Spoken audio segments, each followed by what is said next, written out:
Hola, buenos días. Estamos con la doctora Karina Anzola Beere. Ella es profesora investigadora de la Flaxo México y es la autora de nuestra guía de Sociología Jurídica y Derechos Humanos. Por eso consideramos muy importante invitarla y charlar con ella un poco sobre los contenidos de esta guía y los puntos más importantes a resaltar para los estudiantes. En este orden de ideas, lo primero que llama la atención de la guía es esta distinción que formulas entre sociología del derecho y estudios sociojurídicos. ¿En qué consiste esta distinción? Bueno, básicamente en lo siguiente. Buenos días. La sociología del derecho es una rama, podemos decir una rama del derecho, más que una rama de la sociología, que se desarrolló fundamentalmente en Europa y está muy emparentada con la discusión conceptual y filosófica acerca del derecho.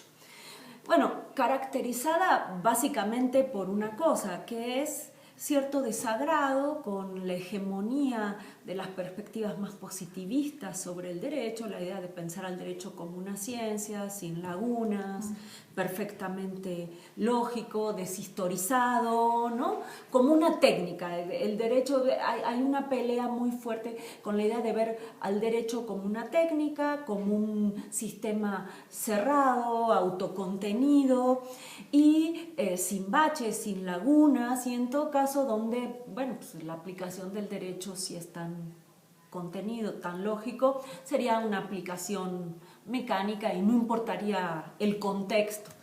Estas perspectivas, la sociología del derecho, un poco lo que hace es desafiar esta mirada de decir, bueno, en el derecho hay algo más, no solo el derecho es un sistema lógico, autocontenido, es un poco más que eso, está historizado, tiene raíces culturales, está vinculado con el lugar, con las perspectivas, con la historia, con la tradición de la profesión jurídica y muchas otras cosas. Entonces la sociología del derecho lo que empieza es problematizar esto. ¿Cuál es la relación adecuada entre derecho y sociedad? ¿Cómo historizar el estudio del derecho? La relación entre derecho y cultura. Bueno, esa es la mirada básicamente de la sociología del derecho, que yo creo que tiene como principal impronta, para que quede claro esto, el hecho de que se mira al derecho como un derecho contextualizado y que se construye en una pelea con el positivismo jurídico. Esta pelea inicia a principios del siglo XX, pero sin embargo hoy todavía encontramos ciertas huellas de esta preocupación.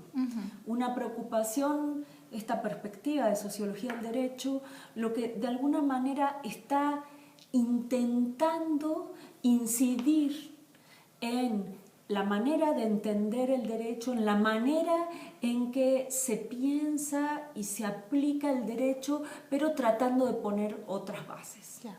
Entonces hay, digamos, una crítica sistemática al formalismo legal, ¿no?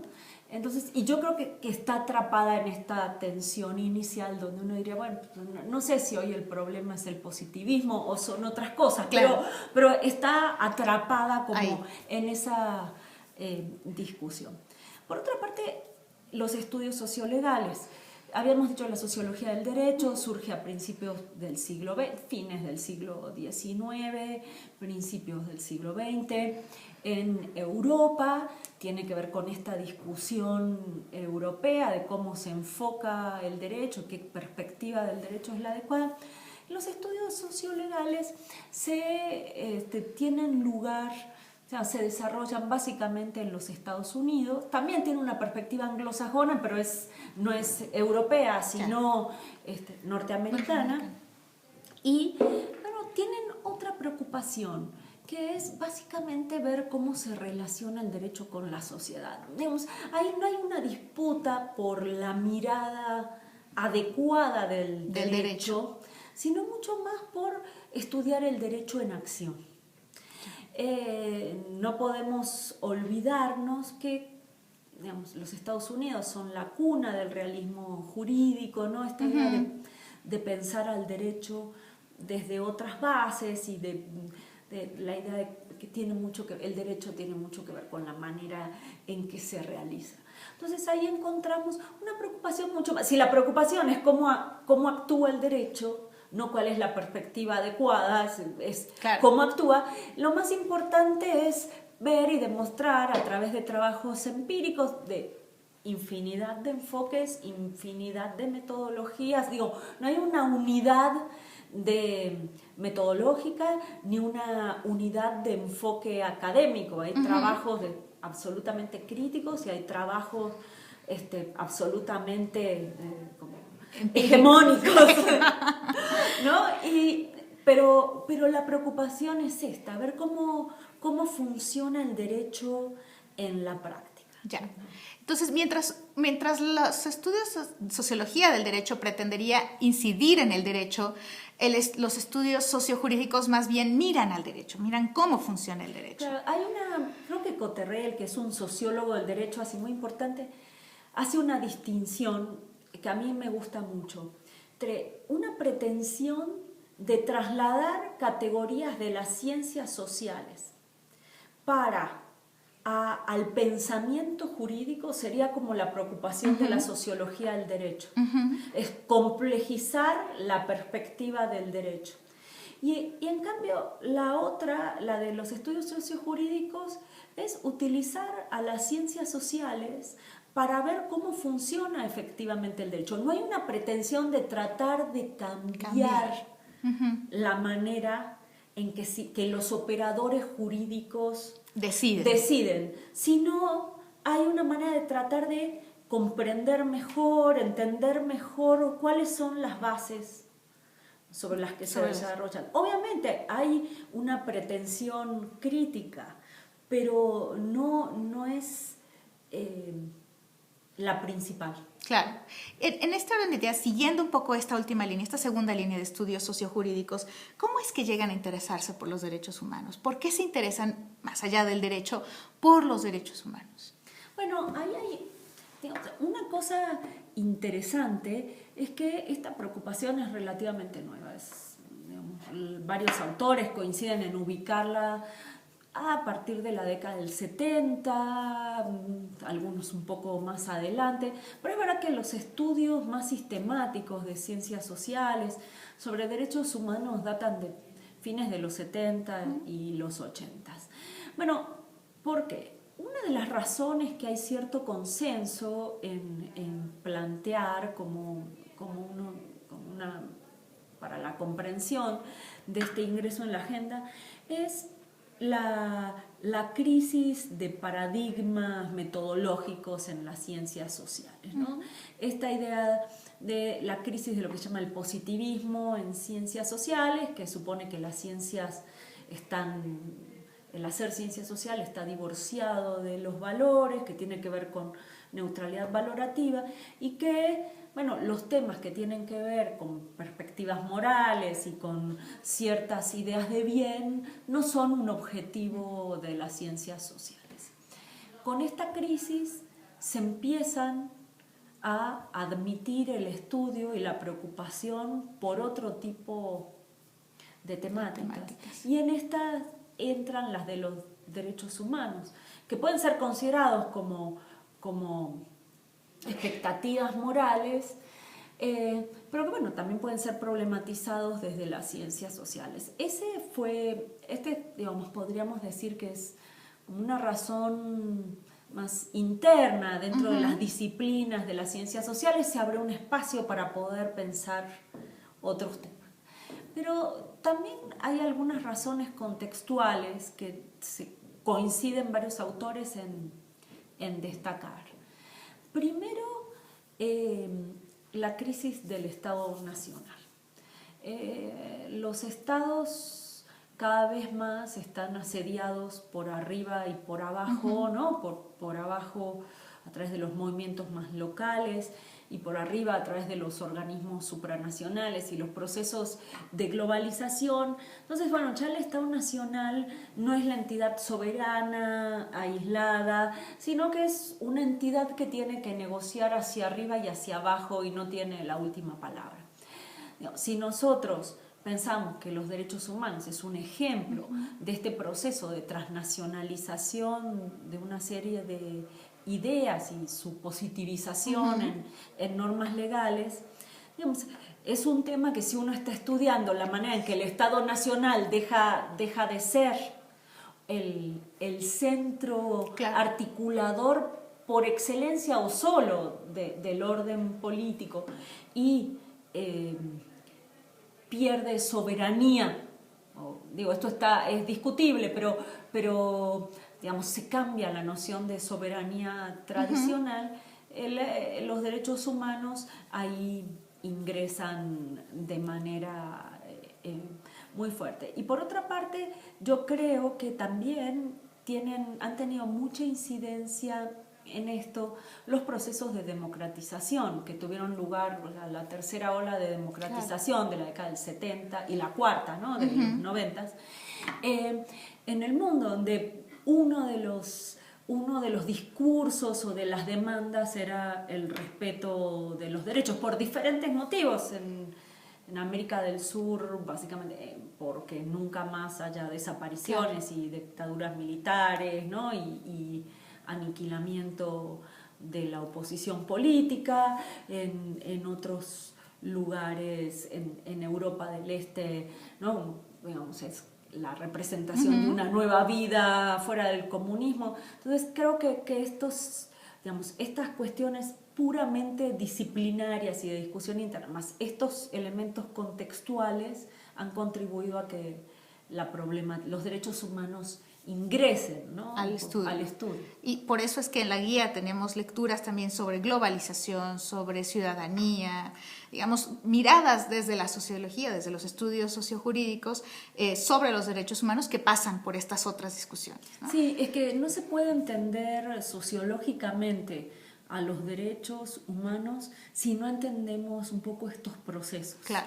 Es inherente. En la guía se dice, y creo que hay que reafirmarlo, que la particularidad de los derechos humanos contemporáneos es que son un fenómeno transnacional. Tiene raíces nacionales, particularidades nacionales. Yo no estoy diciendo que México no tenga su particularidad, o Colombia o Argentina la tenga, pero lo que estoy diciendo es que es un fenómeno eminentemente transnacional que se ha esparcido por el mundo, y justamente una de sus particularidades es este carácter transnacional. Claro, claro. Y desde la perspectiva misma de la guía, haces una reflexión sobre cómo se ha visto a los derechos humanos a partir de lo que llamas los procesos y las perspectivas. ¿A qué le llamamos procesos y perspectivas? Bueno, yo lo que me di cuenta que cuando intentábamos mirar a cómo la sociología jurídica había incorporado los derechos humanos, encontrábamos dos preocupaciones. Por eso digo, y dos preocupaciones que no eran por temas aislados, sino por dos procesos. Por eso lo llamo procesos. Uno, por el proceso de institucionalización de los derechos. ¿Qué pasa cuando los derechos se institucionalizan? ¿Por qué se institucionalizan? ¿Por qué los estados en algún momento deciden crear instituciones encargadas de defender derechos que en otros momentos no estaban, y que por otra parte suponen un mecanismo de control a la autonomía del Estado? Que son preguntas muy válidas. Y por otra parte, ¿qué pasa con la institucionalización, ¿no? Esto que se llama la paradoja de la institucionalización, donde en general la institucionalización es producto de un proceso de mucha lucha, general, es un proceso donde confluyen decisiones de abajo hacia arriba y de arriba hacia abajo, pero no están exentos de luchas, de muertes, de conflictos, ¿no? Y de muchas veces de mucho sufrimiento, ¿no?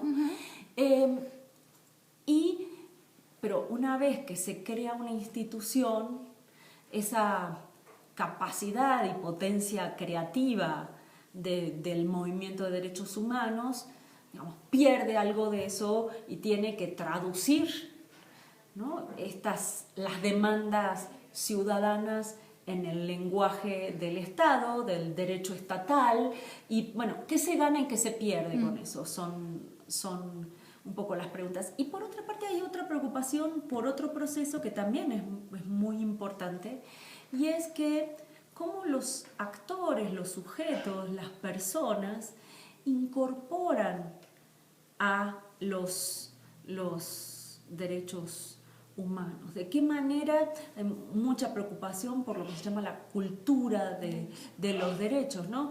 Es esto, cómo un sujeto de todos los días, en qué medida incorpora la noción de que es un sujeto de derechos, de su dignidad, y cómo esto le permite articularse frente al Estado, ¿no?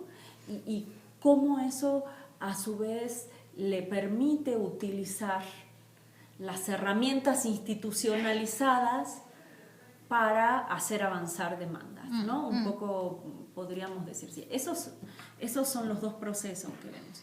Y las perspectivas tienen que ver con que, digamos, nuestra preocupación es, en esto era, bueno, en los estudios sobre sociojurídicos, sobre derechos humanos, el derecho importa, no importa, ¿no? Hay una mirada un poco escéptica, por lo menos, sobre el derecho. Y entonces lo que también observamos es que no había una sola perspectiva sobre el derecho que predominaba. En realidad había diferentes perspectivas. Y ahí nosotros identificamos tres, básicamente. Una que llamamos realista, ¿no?, que considera que el derecho es un derecho que, bueno, pues no es autocontenido, que los procesos de decisión de los operadores jurídicos, los hechos pesan y no solo el derecho, que hay lagunas, que hay un espacio de interpretación, que hay un montón de factores, además de la norma y el expediente, para decirlo, que contribuyen a que una decisión judicial sea como sea.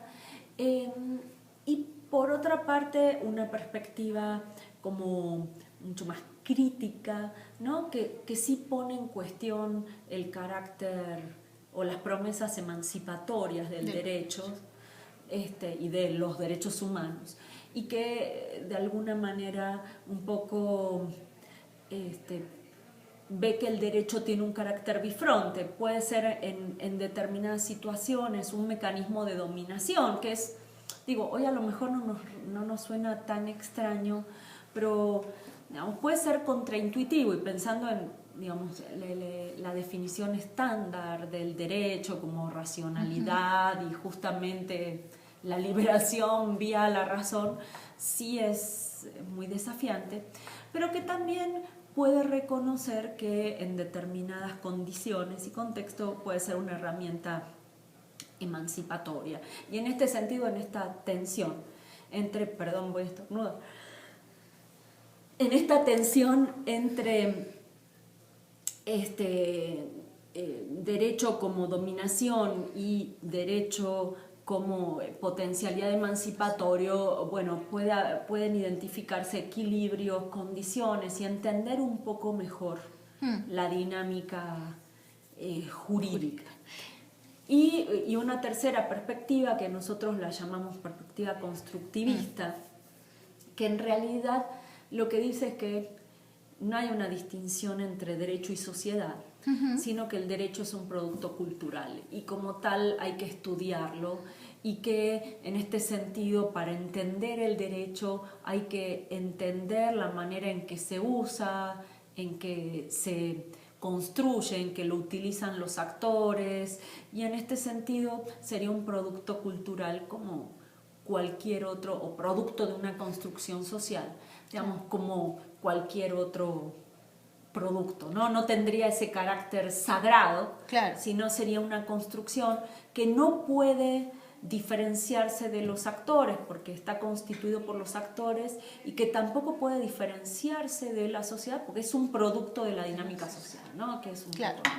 Y bueno, regresando un poco a esta distinción que hacías entre la institucionalización de los derechos y la vivencia de los derechos, a la institucionalización la defines como una preocupación por la efectividad y la dominación.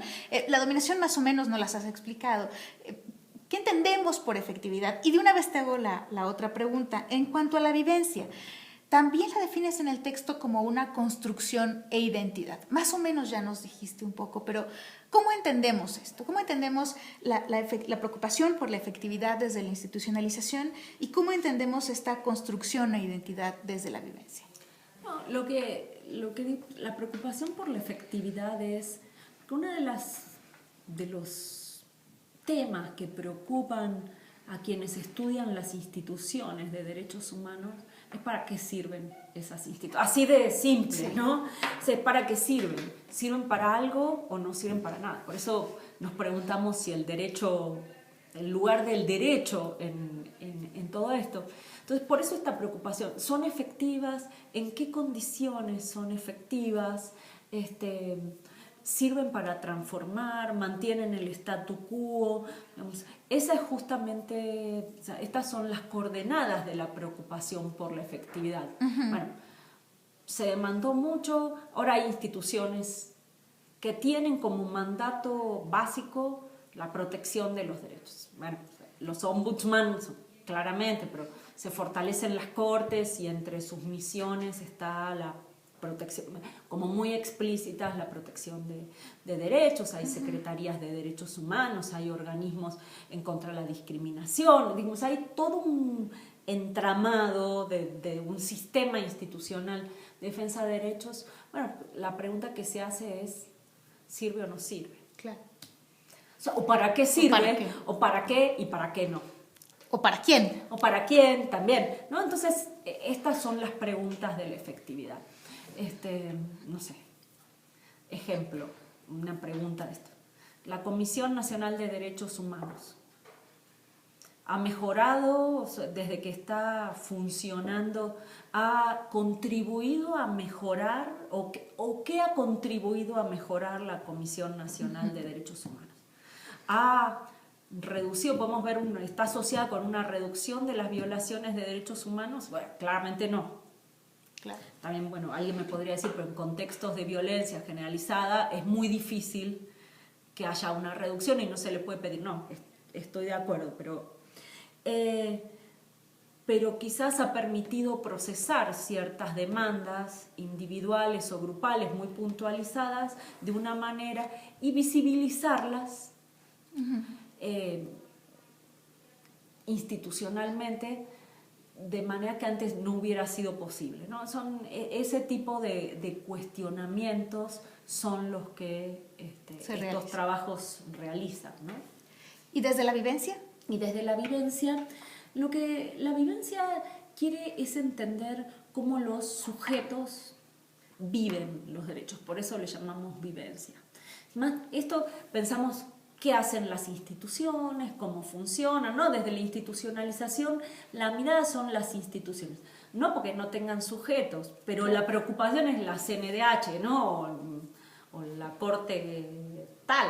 No es la señora, ¿no? Que no son las víctimas de derechos humanos, no son los movimientos sociales, no son los grupos, cómo utilizan el discurso, cómo se aproximan a las instituciones, cómo se construyen identidades a partir de los derechos, ¿no? Entonces, esto es lo que está fundamentalmente vinculado con la vivencia, es como diferentes sujetos, desde los individuos hasta las redes transnacionales de derechos humanos, pasando por movimientos sociales y ciertos grupos u organizaciones, viven los derechos humanos, ¿no? Como para qué los utilizan. O sea, hay un trabajo muy característico y multicitado, es que, digamos, por ejemplo, la comunidad negra en los Estados Unidos, uno podría pensar, digamos, cuando veía todas las estadísticas sobre racismo en los Estados Unidos en la década del 60